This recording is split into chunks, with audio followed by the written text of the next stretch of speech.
Babes, welcome to Coffee and Tequila, the show for people who love stories and love storytelling.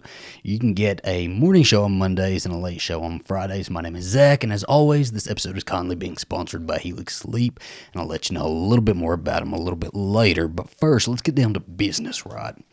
I'm sure everybody by now has noticed that I am solo. I'm flying solo for this episode because the love of my life, my partner in crime, my partner in life, has stepped out on me for the next couple weeks. So I am doing this solo, and I'm going to hold down the fort and listen.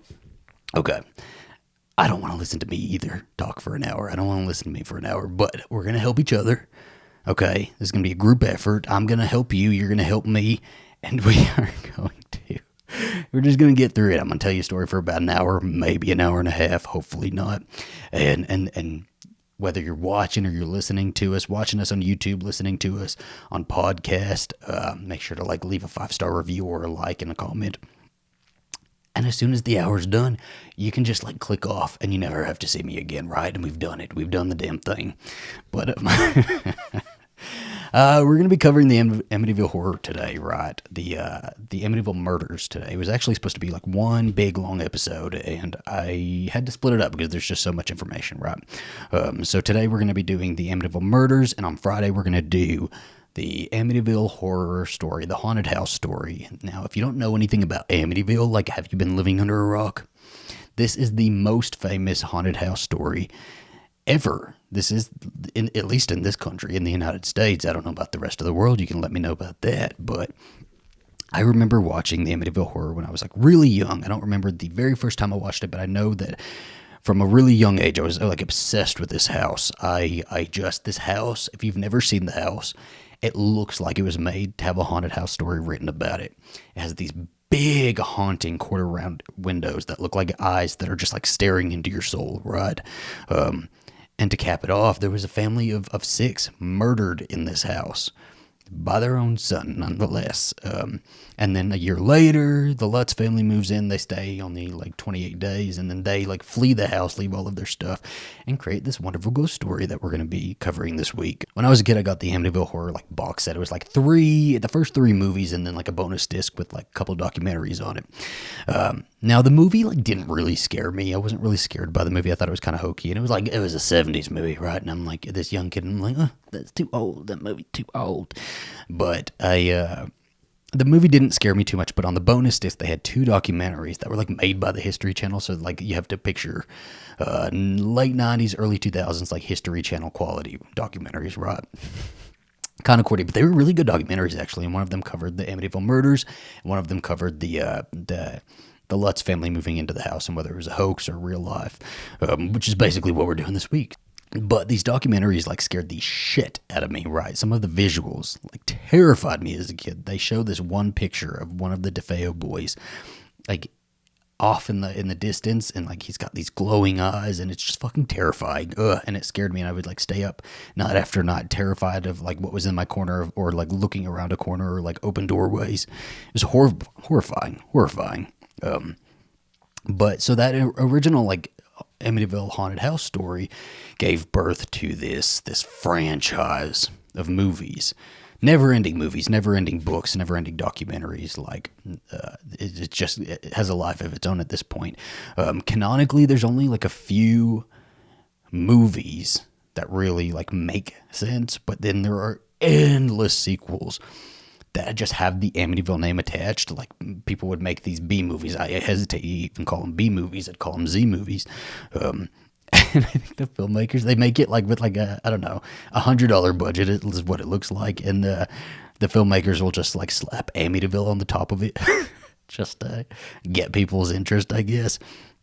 But they're really weird things like Amityville Shark Attack or Amityville Clock. I remember there was one called the Amityville Dollhouse, which is actually pretty cool. I'm surprised there's not Amityville Strip Club, or, you know what, one I think I'd really like to watch, which is Amityville Drag Race. That'd be fun. A bunch of drag queens trying to escape the Amityville Horror House. Sign me up. Put it on Tubi.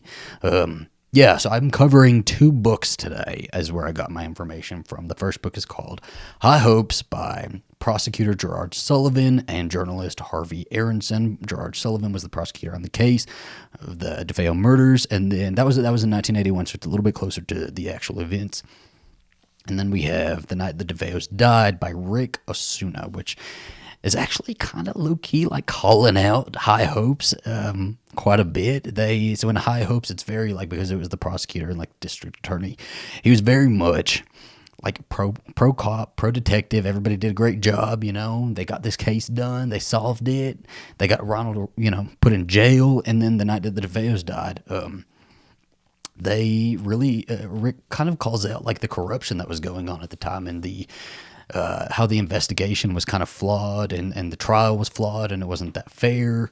So two very, very differing accounts. So we're going to cover that when we come back. But first, a word from our sponsor. Now it's time to tell you all a little bit about our sponsor for today's episode, Helix Sleep. Helix is a premium mattress and a box company that makes beds to fit your unique sleep style. Now my baby boy is gone. For a couple of weeks, I'm sleeping in the Helix mattress alone. I do try to spread out, but it feels like something's missing, right? So when he comes back, I know that I'm going to completely clean the sheets, get the sheets all ready and nice and fluffy, fluff some pillows, and have the bed all nice and ready for his return. And when he gets home and we get in that bed, he's probably going to pass out because it's a Helix mattress, and he is probably extremely tired right now. Helix knows that everybody is different and everybody has their own unique needs, and so they've made a sleep quiz that'll match you with your perfect mattress based on your needs. I am an all-over sleeper. Alastair is more of a side sleeper.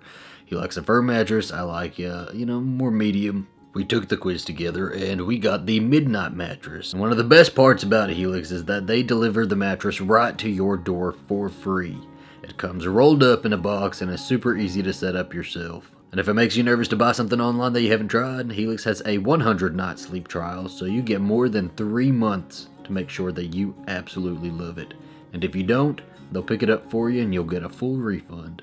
Now, if you're somebody you know is in the market for a new mattress and you think that Helix sounds right for you, you can go to helixsleep.com/tequila and you can get up to $200 off of your mattress and 2 free pillows. That's my baby boy's part.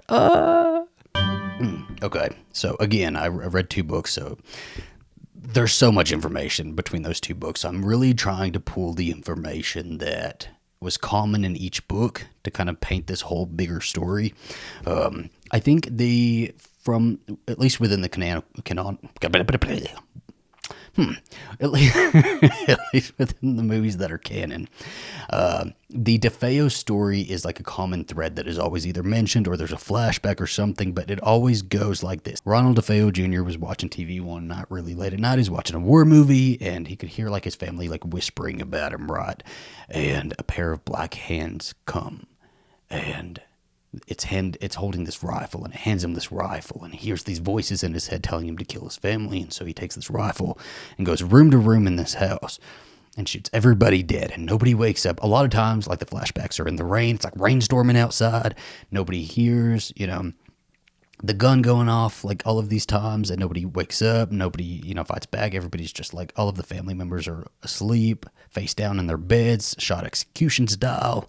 And that's the mythology. That's the myth right there. It goes a lot deeper than that. If you're just concerned about about that, then there you go. There's your ghost story.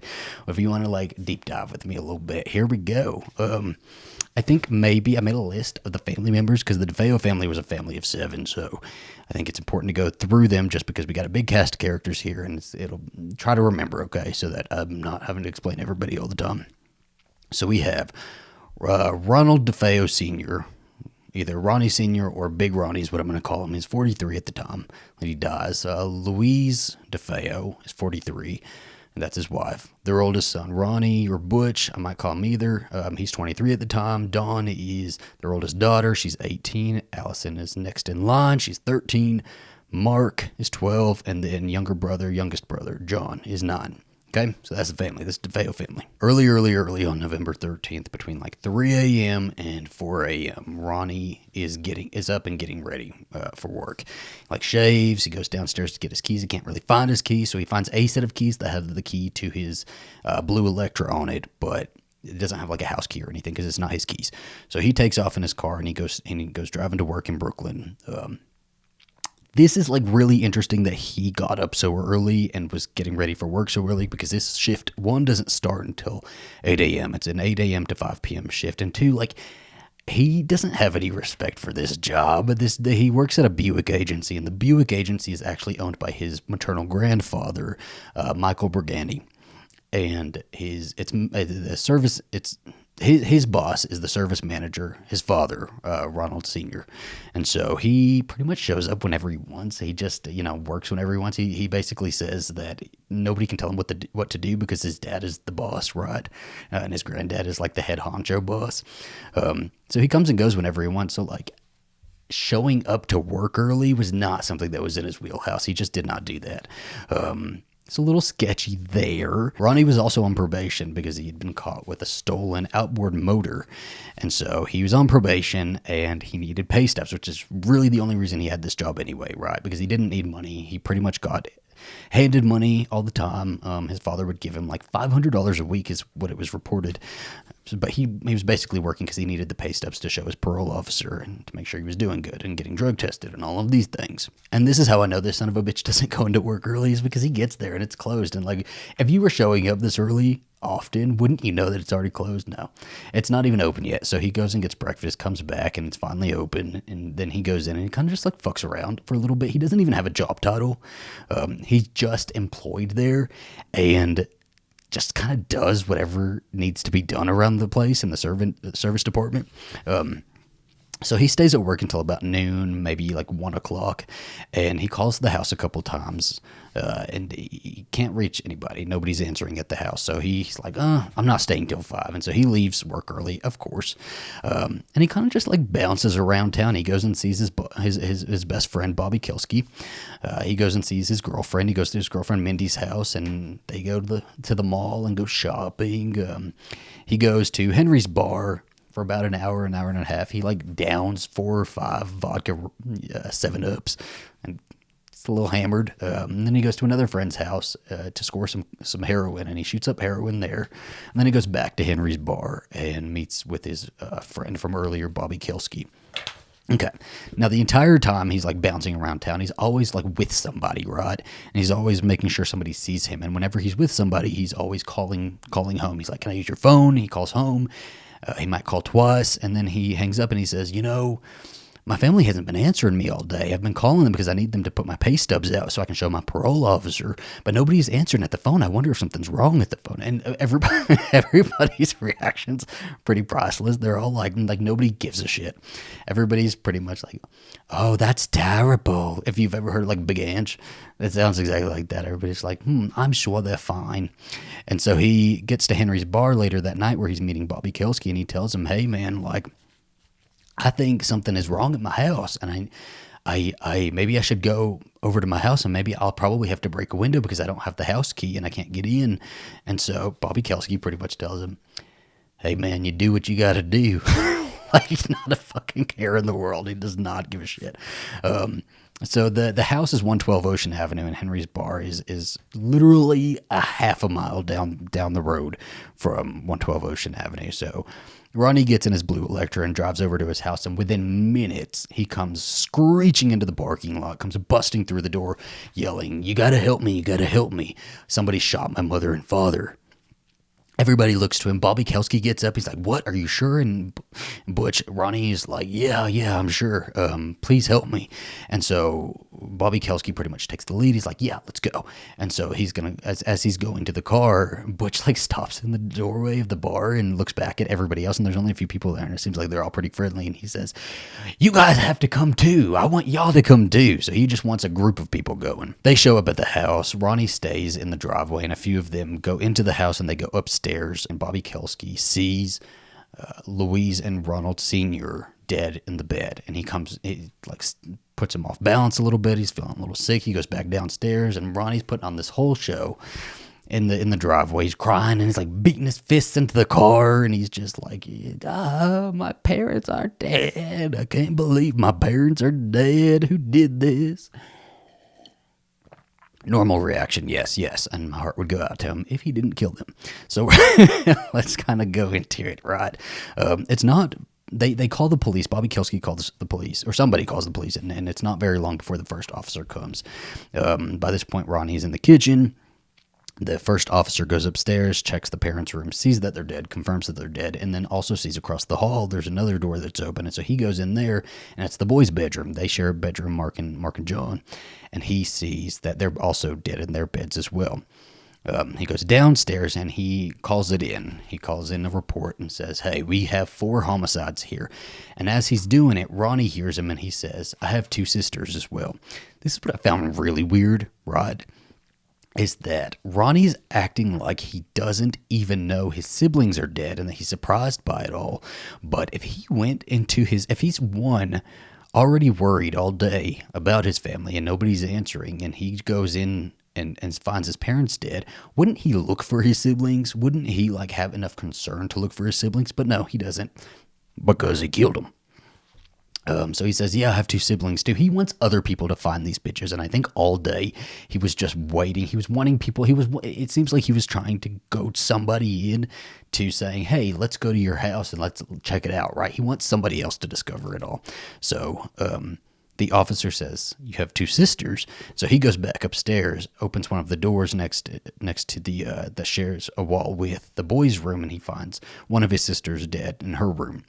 Then he goes upstairs to the 3rd floor, and the 3rd floor has Ronnie's room on one side and his sister Dawn's room on the other.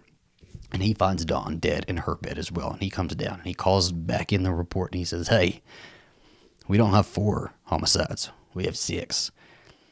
People are shitting themselves, right? This is 6 homicides. It's fucking crazy. This entire family just murdered, massacred. So it's not long before this whole crime scene is just a madhouse, right? There are people, there are neighbors, passersby, all gathered outside watching what's going on. It's 6-something o'clock, maybe 7. Officers have all arrived. There's much police everywhere. They're casing the place. They're taking pictures, marking everything off. They're taping everything off. There's reporters there. The police chief. This was fucking wild. The police chief is selling raffle tickets to the crowd standing outside to try to boost an event that they're going to be having upcoming. It's freaking weird, man. And inside, the detectives are asking Ronnie, if he knows anybody that would have done this. And Ronnie immediately says, yeah, there's a guy named Louis Fellini. And Louis Fellini was actually a really good friend of the Defeos for a long time. A couple years before Louis Fellini even moved in with the Defeos into 112 Ocean Avenue because his own house in Brooklyn had burnt down. So they were pretty good friends. Ronald Sr. and Louis Fellini were pretty good friends. But it's pretty well known that Louis Fellini is he's got mob ties, right? He is a hitman for the mob. And so Ronnie pretty much says this, yeah, Fellini's a hitman. And I think he probably did it because a couple years ago, I called him a cocksucker, and we got into a fight over this. And the police are like, well, if you called him a cocksucker a couple years ago, why would he wait this long to get revenge? It doesn't really seem right. And then it's later revealed also that Ronnie had been taking $20,000 to the bank, and the $20,000 belonged to the Buick agency. And the Buick agency, I think they were using this for payroll. And on the way, he called the police and said, hey, I've been robbed. I was carrying all this money, and I've been robbed. Please help. And please get there. And Ronnie's not very cooperative. And finally, the police are tell Ronald Sr. that, hey, we suspect that this is a bogus story. This was a bogus robbery, and he actually did something with the money, right? Now this event pisses Ronald Sr. off to no end because it also severs his relationship with Louis Fellini. Big Ronnie tells Fellini, hey, if you do anything to my son, if anything happens to my son, I'm going to come and I'm going to kill your whole family.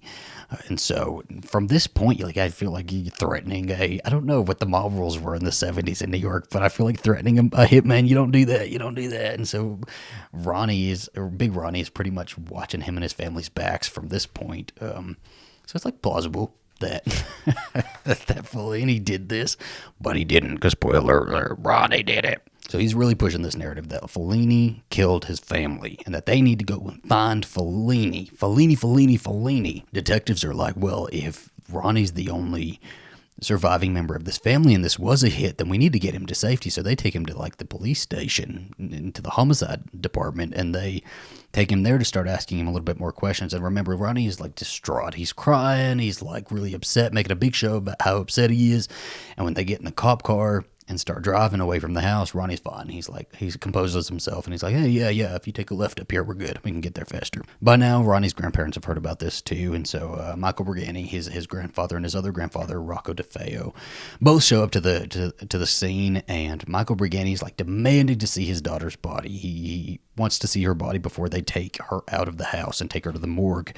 And the police are asking these grandparents and all of the family a bunch of questions, and Rocco Defeo, this big Italian guy, I guess, in the 70s, comes in between him, the family, and the police, and he says, "No more questions." And he pretty much puts himself in between, and he like refuses to let anybody else talk to the police. The bodies are pretty stiff by now, so it indicates that they've been dead a while. The bodies are put into body bags, black body bags, and put on gurneys, and they're let out of the house. And so there's this stoop that is right when you come out of the front door, and there's a couple steps that go down. And so they're bringing all these bodies out, and one of the bodies, the officers carrying the bodies, like slip a little bit, and the body bag comes off of the gurney a little bit, and one of the younger Defeo boys, his body comes out of the bag. And it's not a lot, it's just slightly, but it's enough for all of the crowds to see.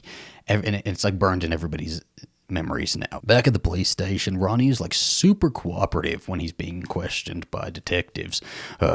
Even overly cooperative is what I would say. So he's offering, like he keeps telling them, and he tells them over and over again, you know, I want to help you. I want to help you guys. I want to help you guys find out what happened. If you need anything from me, you tell me. You tell me.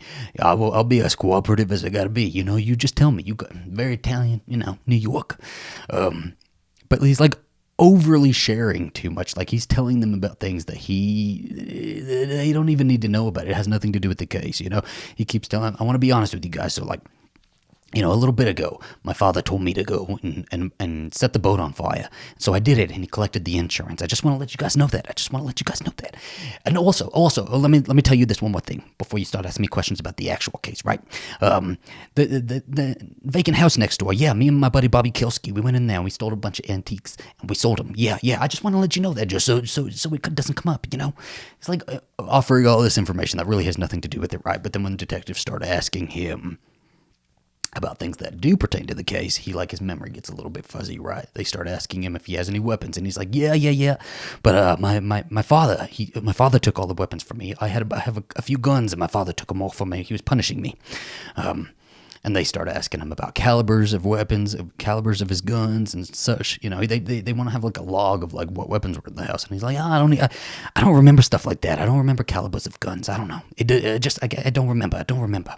So it's like, selective memory is what we're experiencing here with Ronnie Defeo Jr. There were a couple witnesses, not to the crime, but about 3 a.m., maybe 3:01 a.m., there was a teenager a couple houses down, like 2 houses down, who was awakened by the Defeo's dog. And the Defeo's dog is the sheepdog, and it was just going freaking berserk. It was outside, it was going insane, and it was just barking. And it wasn't just barking, it was screaming. And it was enough to wake up this teenager, and this teenager thought about calling the cops, but he decided not to because the dog stops barking. About 45 minutes later, there's a barmaid who's leaving work, and she drives down Ocean Avenue and notes the Defeo house because it's the only house at 3:45 a.m. with all of its lights on. All 3 floors, all the lights are on, right? And the only house on the street with all the lights on. So it's really bizarre and really strange. All 6 of the bodies were taken from the house to the morgue, and autopsies were started on them pretty quickly. They're removing bullets from them. They're like seeing the trajectory of like how the bullets entered them, how many times they were shot. They're figuring out everything. So it's determined that, so this is where like discrepancies start happening. In High Hopes, it says that all of the bullets came from a .35 caliber Marlin rifle. And in the night the Defeos died, they said all of them but one. One of the 2 bullets that was pulled from Luis Defeo actually was not from a .35 caliber Marlin rifle. It was actually different, which would indicate 2 different guns, which would indicate different people having committed these murders, different accomplices. So both of the parents, Big Ronnie and Luis, were both shot twice. Dawn was shot once in the neck. Allison was shot in the face. Mark and John were both shot once in the back. So again, kind of the mythology of this murder has always been that how could 6 people be shot? They were all face down. Nobody woke up, and none of the neighbors heard any of the gunshots. None of the family members heard any of the gunshots, and they were all just executed. This is not entirely true based on the autopsy results, right? Okay, so Ronnie Sr. and Louise, there's indications that they were probably both awake when they were shot, right? The trajectory on Ronnie's 2 bullets, he was shot twice in the back, and one of the trajectories is a little bit different than the first one, and so it's like indicates that he probably had moved. And I guess being shot, you probably would move even if you were asleep. Louise, there was evidence indicating that she probably had lifted herself up and looked towards the doorway, and that's when the second bullet had hit her, or that she had been shot by both times at that point, right? The 13-year-old daughter, Allison, also was shot in the face, and the evidence indicates, like from the movements and all of that she had probably lifted her head and looked towards the muzzle of the gun as she was shot.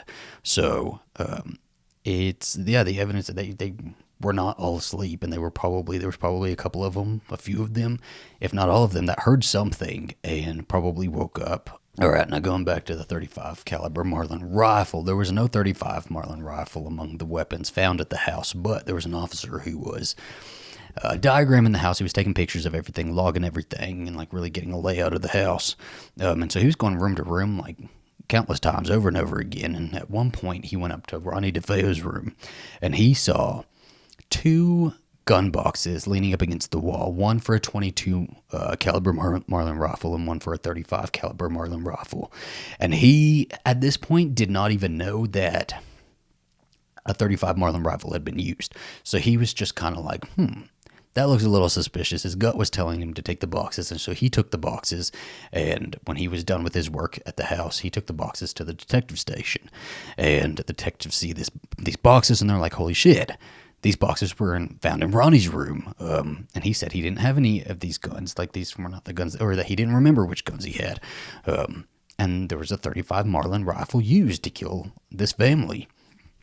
So it's already looking suspicious. They go, detectives, or at this point, I guess I'll back up a little bit. By this point, Ronnie was already asleep. He was like exhausted. He'd been up a long time. I'm not even gonna lie. He was exhausted. He was on heroin. He's ready for bed, right? So they pull out a cot for him in the file room, and he's in the file room sleeping.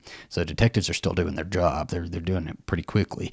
So they go to his buddy, Bobby Kelsky, and start asking Bobby Kelsky questions. And this is like 5 a.m. They start asking him a bunch of questions, and Bobby Kelsky actually like leads them to their theory that Ronnie probably did this. A couple of Bobby Kelsky's like answers, things that were revealed.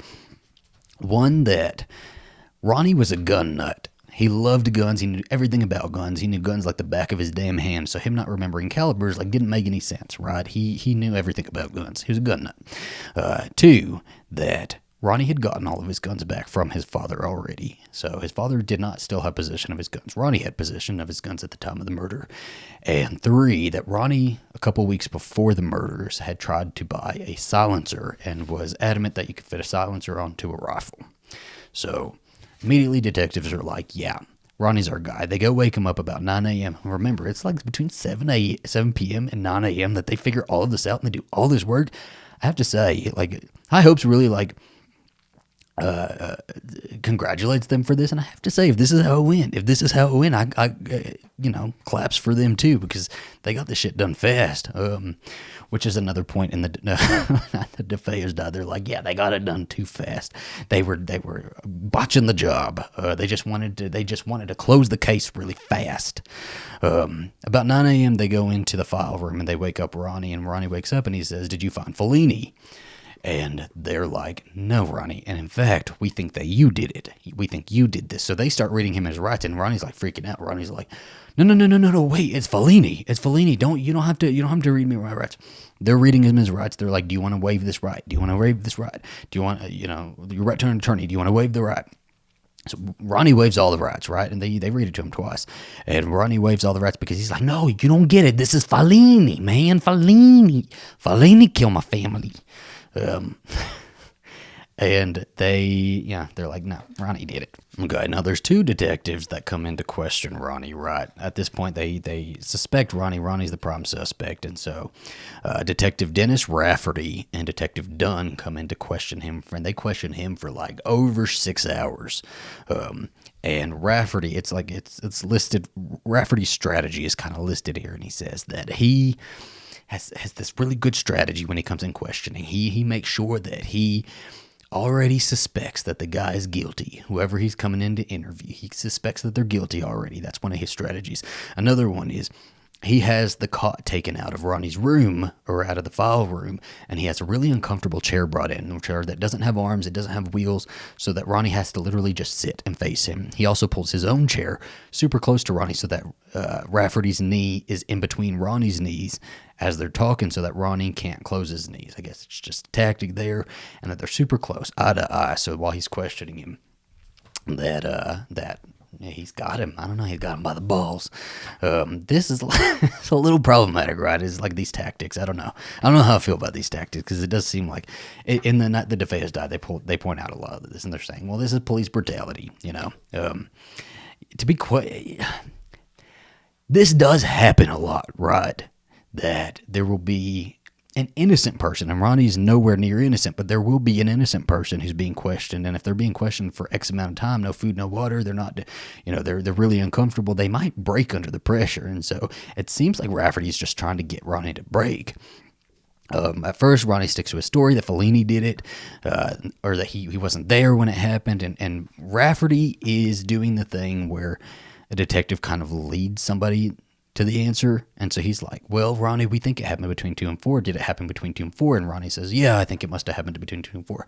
Well, if it happened between 2 and 4, you must have been home, Ronnie. You must have been home, and you must have heard something. And Ronnie's like, you know what? Yeah, it happened between 2 and 4, and I did hear something. They're like, well, if you heard something, why didn't you do anything? And Ronnie's like, you know what? I was scared. I hid. And they're like, no, Ronnie, we don't think you hid. We think that you knew what happens, and you must have saw something. You saw something, Ronnie. Ronnie's like, you know what? I did. And he goes back to Fellini, and he says, it was actually Fellini. Fellini did it. He came in with another guy, and they killed everybody, and I had to watch. And then they're like, but you must have shot the gun too. This is where it gets like so weird, right? It's like I'm reading this and I'm like, this is coercion. You're like leading him to the answer. You can't do that. You can't lead him to the answer. And so he's like, well, maybe I did shoot a couple of them. Fellini and the other guy actually had me shoot a couple of them. They're like, no, we think you shot probably all of them. Did you shoot all of them? And he's like, yes, I shot all of them, and nobody else was there. Finally, they get to the answer that Ronnie shot all of them, and nobody else was there. They get this confession, and they try to get him to sign it. Ronnie does not sign the confession, by the way. He doesn't sign the confession because he doesn't want it to get back to his grandfather, Michael Brigani. He's also, throughout this entire trial and entire investigation and everything, super paranoid that there's a mob hit out on him, which I think is very fair because his family has a lot of mob ties, right? Michael Brigani has mob ties. Rocco DeFeo has mob ties. Fellini's out there somewhere as a hitman. Nothing to do with this. He doesn't even know what's happening. But Ronnie's very paranoid that there's a hit out on him, right? I think I should also mention that during the questioning, Ronnie was like a total dick too. His mask totally slipped. He went from being so sad that his parents died and there was Fellini, you got to go catch Fellini, avenge my family, to he was saying some pretty nasty shit about his family. He was calling his sister a fat pig, and he was calling his parents a bunch of names, saying that his mom's cooking tasted like shit, and that his brothers were pigs.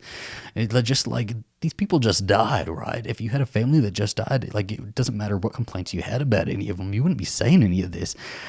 He just totally let that mask slip, and then he's arrested pretty quickly. All of this is moving pretty quickly, and on the day of the funeral is actually the same day that he's arraigned, and he's going to be charged for all of these murders, so 6 counts. He wasn't really showing much remorse, and he actually asked a detective about life insurance, how he could get his life insurance, or if he was going to get his life insurance. So there's also a lot of town gossip at this point. News gets out that Ronnie's been arrested for this thing, and that the police think that Ronnie's the one who did it. And everybody in town going, yeah, I knew that Ronnie. He was a violent one. We always knew he was going to do something like this. Everybody's coming out of the woodwork yeah, we always knew it. He was violent. He's a dope head. We always knew that he was going to kill somebody. But then there's also people on the flip side who were his friends, and that none of them are like speaking at all. They all pretty much take more of a neutral approach, and they're like, well, I hope that the DA's office has a pretty good case. And then I think it's pretty commonly shared the opinion that everybody thinks that Ronnie's going to plead insanity. Plead insanity as his defense, right? And he's going to say that he did it out of insanity, which is like pretty good indicator there, man. Ronnie has this really bad attitude the entire time he's in jail and prison as well, right? He goes through 3 lawyers because he's just so difficult. His last lawyer, like, mentions that maybe they should do an insanity defense, and Ronnie, like, threatens to kill him. He, like, attacks him, and the lawyer excuses himself from the case. He's not going to do it, and so he goes through 3 lawyers and like $40,000. Michael Brigani, his grandfather's been paying for the whole thing, and then by the 3rd lawyer, Michael Brigani's like, you know what?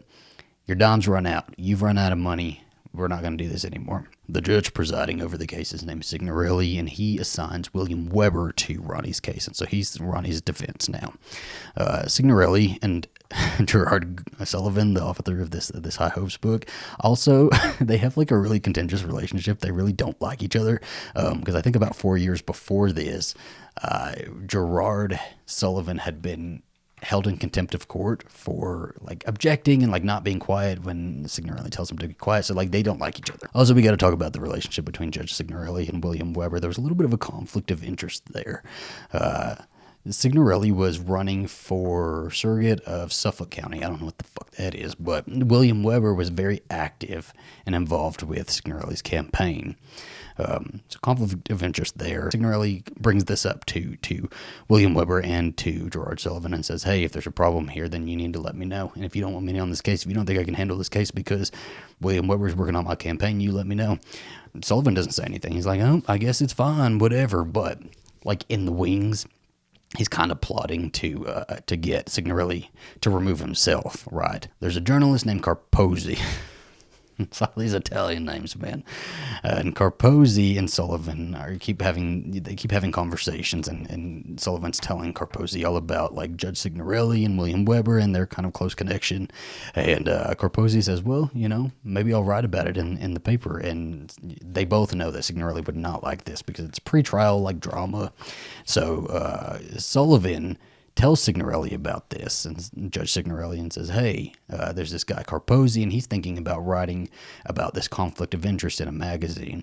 And immediately Signorelli excuses himself from the case. He takes himself off the case. Now Gerard Sullivan, because he did write the book, it's like, you know, in the eye point of view, and he keeps saying, yeah, after Signorelli was off the case, I went judge shopping. He like describes it as judge shopping, and he goes looking for the perfect judge that was going to help him win his case. It's just also like a conflict, right? Like, why are this is corruption? This is corruption. I don't know. There's a lot of criticism about the judge shopping in the night the Defeos died. Eventually, Sullivan finds a judge, Thomas Stark, and he convinces Thomas Stark to take on the case, and so he does. The trial is scheduled to begin October 14th, and William Weber is asking for all of the files from the DA's office, all the files involved in the case, all the pictures, all of the autopsy records, everything. He wants it all, right? Everything that the DA's office has, he wants. He wants a list of all the witnesses, and Sullivan really makes it known that he even admits this in his own book, that he is really stalling for time. He's trying to get them to the last possible second until he has to give all of these files to William Weber. And by the time he gives the files to William Weber has like a month to study everything. So like, yes, Ronald Defeo did like kill his entire family, but I still believe that everybody is entitled to a fair trial. And it seems like there was a lot of hodgepodge going on here, a lot of bullshit going on, and it didn't really seem like it was set up to be a fair trial. So the case, starts 14 October. Basically, the DA's office, their goal is to prove that Ronnie was completely sane when he killed his family and that he did it alone. And the defense's case is that Ronnie was out of his mind and that he was insane, and maybe he'll go to an institution for a couple years and then get out. That's basically what the case is. Sane versus insane. Ronnie, by this point in prison, is like he's like a freaking songbird, man. The DA's office is getting so many different witness statements about Ronnie just like in prison telling everybody all these different stories about how the murders happened, like why the murders happened, telling them that he's going to act like he's insane. He's going to act like he's, that he'll never go to jail because he's just going to act like he's insane, and he's really good at it. And Ronnie like sets fires in his jail cell, and he like refuses to eat.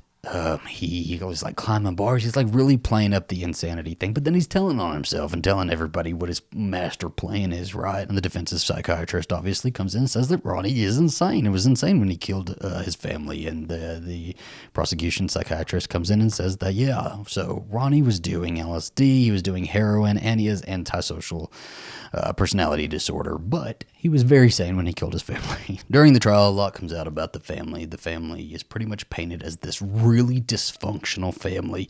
This is from all of these eyewitness testimonies, from the prosecution, from the defense. Everybody pretty much agrees that this was a dysfunctional family who had a lot of domestic violence problems. Big Ronnie and Louise got married really young, and their families initially did not accept them being married. They did not like them. They kind of wrote him off initially. They had their first son, Ronnie Jr., pretty young.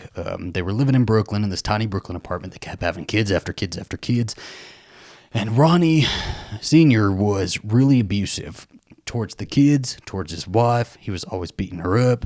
And at one point, she leaves him, and it's going to stay gone. And Ronnie Sr. this is kind of a pattern here too, is that he's always beating her up. She gets mad, and then he's like constantly apologizing. He's like apologizing. So when Louise leaves him, he's like apologizing to no end. He writes her a song. Y'all do not take a man back just because he writes you a song. But I found this really interesting, actually. There's a song by Joe Williams called The Real Thing that Ronald Defeo Sr. wrote for Louise because he beat her up and she left him. Like, what? And she loved the song, so she came back to him. And so it's just this dysfunctional life, this massive family in this tiny-ass Brooklyn apartment. And so in 1965, they moved to Amityville, and they moved to 112 Ocean Avenue. Michael Brigani pretty much gets them this house, right? Ronald Sr. is not really the provider. He's never really paying for anything. I think Michael Brigani pays for the house outright. He is paying for the bills. He's employing Ronald Sr. They have all this money. They're always flaunting their wealth. They're always like buying all of the latest things, and their house is beautiful. Their furniture is beautiful. They're driving all of these really nice cars, and it's all because of Michael Brigani. He wanted his daughter to have the best life possible and knew that Ronald Sr. wasn't going to give it to him. I wonder if he knew that Ronald Sr. was abusing his daughter, and what action he would have taken if he'd known. He probably would have had him killed rightfully, and he'd come in with that gun. The Defeos were devout Catholics, and all the kids went to Catholic school, and there was all these, you can look at the pictures, and there's all this religious iconography everywhere. There's these statues and shrines and altars set up all around the house. In the front of the house, there's a sign that says High Hopes. And it's the most famous sign, like outside of the Amityville house, so you probably already have it in your mind if you know anything about the case. And so the High Hope sign is outside, and there's also a statue of the Virgin Mary. And Ronald Sr. actually, in his later years, became like devoutly religious. Like, they were Catholics, they believed in God and all that, but they weren't like super active in church and everything. But Ronald Sr. got like really into it, and he would force his family to pray around the rosary. If they had guests over, they had to pray around the rosary. Ronald Sr. would, like, anytime he was upset, anytime he like feeling down on himself, or anytime he needed to pray, he'd run out to the front yard and he'd start screaming prayers and start crying loudly in front of all the neighbors. And it was really pissing like Louise off, because this guy's acting unstable, right? It's this unstable religious nut. And at the same time, Ronald was also like still abusing his entire family. He was beating his kids all the time.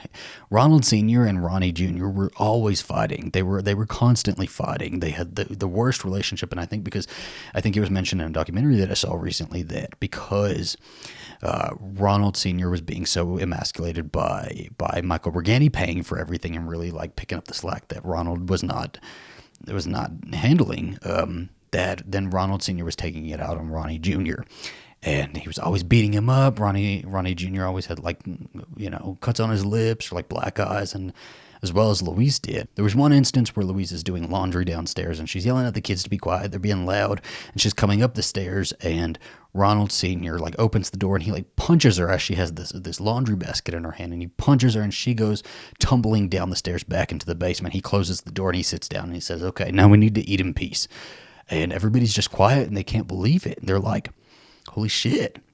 And there's another instance where they're all like around the pool playing and such, and Ronnie Jr. gets a cherry bomb and throws it into the pool next to his dad, and it goes off, and Ronald Sr. gets pissed and chases him out to the front yard and starts like kicking his ass right in front of all the neighbors. This entire family was under this father's thumb, and none of them were safe from his wrath. They were all getting beat. They were all getting abused. Dawn, the oldest sister, there was one time where he was like beating everybody. He was going around punching everybody, and she went and got a knife, and she tried to stab him. And he got the knife away from her and he like beat her. So there's just dysfunction, man. And like none of these kids are allowed to leave the house. They all want to leave. Dawn is 18 and Ronnie Jr. is 23. And so they want to leave the house, obviously. But anytime they try to leave the house, anytime Ronnie Jr. leaves the house, his dad, goes and gets him, basically. It's this mindset where they're always going to be under Ronnie's thumb. And then what Ronald Sr. will do is beat his family up and create all this trauma, and then he'll give them money or give them cars or jewelry or clothes or whatever they want. He'll basically buy their love back, and instead of apologizing, instead of like trying to change himself, he's just always handing out money. So he gives Ronnie as much money as he ever wants, right? And Ronnie's never hurting for money. One argument between Ronald Sr. and Ronnie Jr. that keeps getting played is a couple days before, either the night before or a couple days before, they supposedly got into a really, really big bust up in the basement, and Ronnie Jr. got like roughed up pretty bad, and that was a breaking point for him, and that he was really upset about that. And so they're really trying to paint it as like this was an event that was just like, the straw that broke the camel's back. But the defense is like, okay, he was abused, he was constantly being abused, but he is insane. At one point he goes up and is called as a witness, and he goes up to testify, and he testifies that he was alone one night. This is the story. He was alone one night, and the night of the murders, and that he was watching an old war movie, and that a pair of black hands handed him the rifle, and he could hear his family whispering and plotting to kill him. And so he took the rifle, and he heard a voice that said, kill him. And so he went and he killed them all.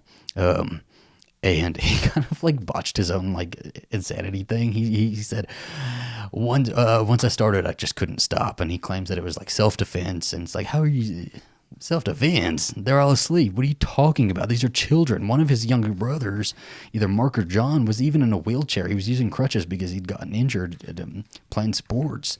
So it's self-defense, my ass. When the time comes, the jury really does deliberate on all this, because you have to understand, as a part of the jury, you really are deciding somebody's fate here, and you are, as much as you might think somebody did it, is the prosecution proving what they're setting out to prove. One time when I was in college, my mom was called as a witness because her friend had been murdered, and later on, a lot later, she had actually had a conversation with the jury member. The jury member reached out to my mom on Facebook, and she said, and they acquitted this man who killed my mom's friend, and she said, I feel sick about it. I just feel like I want to throw up, but we didn't feel that the question that was being posed by the prosecution was proven.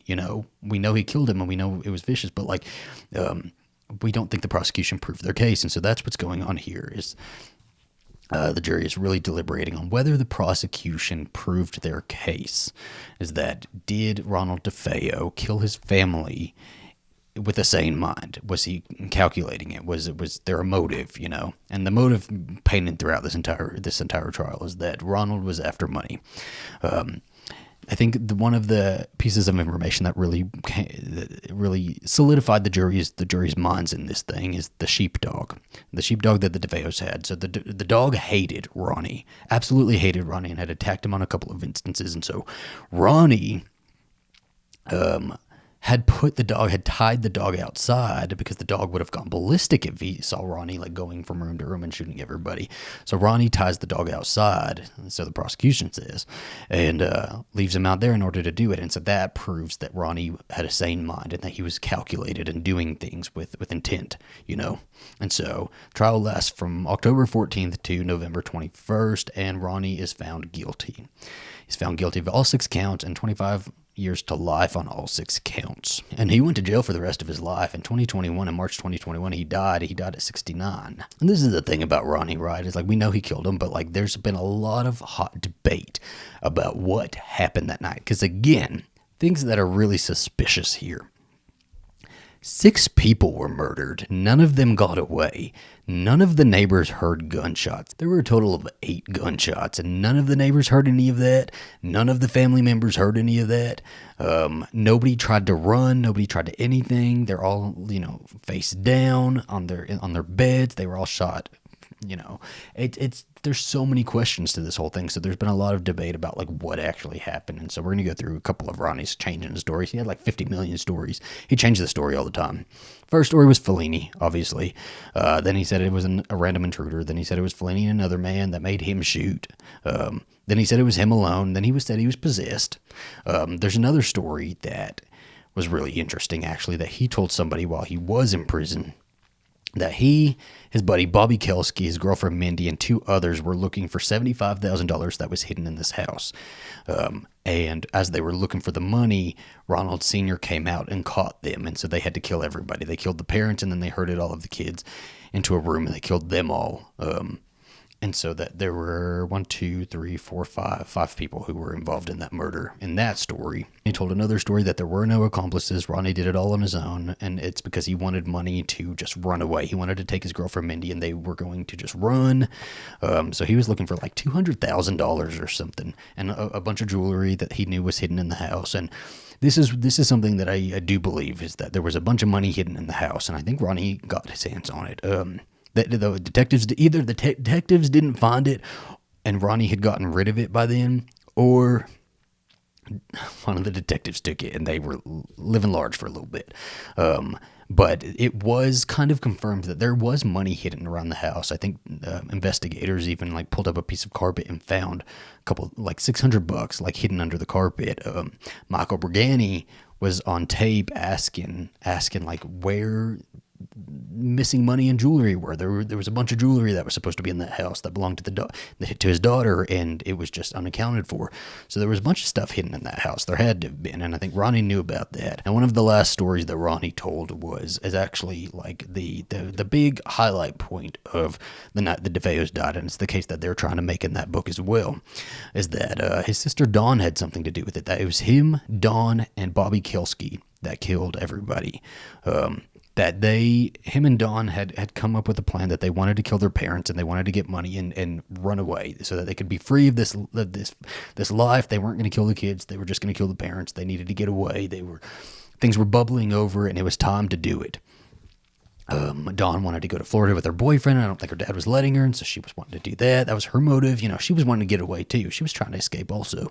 And so this story goes that they were all 3 kind of in the doorway of the parents' room, and Ronnie was pointing the gun, and he couldn't shoot, and so Dawn took the gun and she shot. And as Ronnie was going to get up, Ronald Sr. was going to get up, they shot again. They shot the mother, and they didn't shoot the kids. They just told the kids to stay in their rooms. They yelled at them, "Stay in your room." Bobby Kelski was too freaked out, and he took off. And Ronnie went chasing after him to get him to come back. And while he was gone, Dawn took the rifle and she went room to room and killed all the kids, all their siblings. And when Ronnie got home, he went up to he found all the kids dead. He was shocked. He couldn't believe it. He went up to Dawn's room and found Dawn like packing. He confronts Dawn. There's a scuffle. He ends up shooting Dawn dead. And so his story is that like he had a part in it, but Dawn did most of the killing.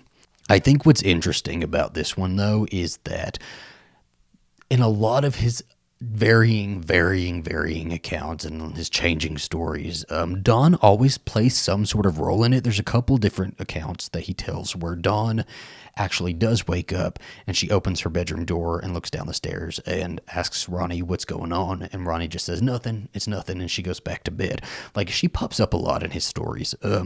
So it's interesting. Also, the night that Defeos died paints this picture that Dawn had gunpowder residue on her nightgown, and if you look at her autopsy or her photo at the crime scene, she's covered like up to her neck in a blanket. And so there's, how would gun residue get on her nightgown if she was covered in a blanket, and if she was shot? She wasn't shot at close range because there's no stippling on her her wound, her gunshot wound that went through the neck. So how would, obviously the gun like shot her from a distance, how would gunpowder residue get on her nightgown? So the book pretty much goes with that theory. What do I think? I'm gonna give my own thoughts here. I think it's a terrible tragedy. I think some of them had to have woken up. I think Louise woke up. Obviously, I think Allison woke up because she was looking at the killer when he shot her. I think maybe even the boys probably woke up. I don't know. I think people did wake up to these gunshots. I think the dog was going berserk outside, so that could have masked some of the shots, and maybe the neighbors didn't hear. Maybe it's really late. The neighbors are sleeping. Maybe they're deep sleepers. I don't know. I don't know why they didn't do any like tests and go inside the house and like just shoot, maybe 7-8 rounds and like see if anybody in the neighboring houses could hear at that time. But I think the dog could have masked it. I don't think Dawn had something to do with it, but I think she was awake as well. I think she had gotten up, and I believe the story that she got up and she peeked out and asked what was happening, and that he told her to go back to bed, and then he went up to her room and he killed her as well. I think she was awake. I think it's like a hard one, man. I think there was an accomplice.